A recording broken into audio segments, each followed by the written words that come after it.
হযরত পাল মসজিদের একেবারে ভিতরের অংশ।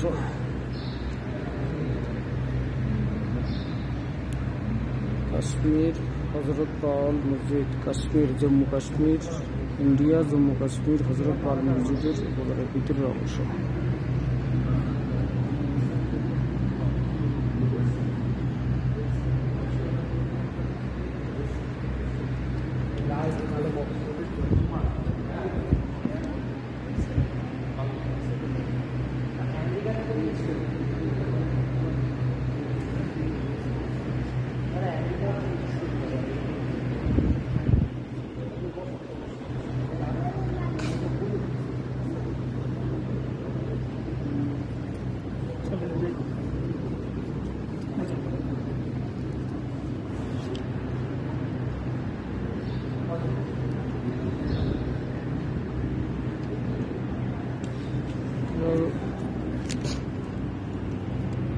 অনেক শুনছি হযরত পাল মসজিদের, এখানে যে রাসূল সাল্লাল্লাহু আলাইহি ওয়াসাল্লামের দাড়ি মোবারক আছে, এই জন্য এই মসজিদের নাম করা হচ্ছে হযরত পাল মসজিদ। ওদেরকে বুঝতে হবে দেখার জন্য বলবো।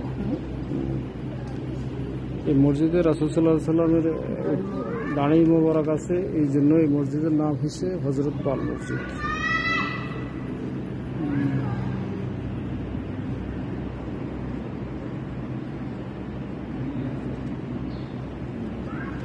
পাল মসজিদের ভিতরের অংশ, বাইরের অংশ। হাজার হাজার মানুষ আছে। আমি মোহাম্মদ দেলোয়ার হোসেন, প্রিন্সিপাল, বন্দীপুর কামিল মাদ্রাসা, শাহরাস্তি, চাঁদপুর, বাংলাদেশ।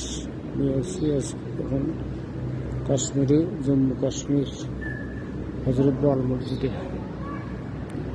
এই যে মেম্বার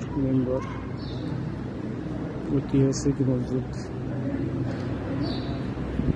এখানে রাসূলুল্লাহ সাল্লাল্লাহু আলাইহি ওয়াসাল্লামের দাড়ি মোবারক আছে, এই জন্য এই মসজিদের নামকরণ করা হয়েছে হযরত পাল মসজিদ। আজকে 2024 সালের এটা মহিলাদের নামাজের স্থান। এখানে মহিলারা নামাজ পড়ে। ওকে ওকে ওকে ওকে ওকে ওকে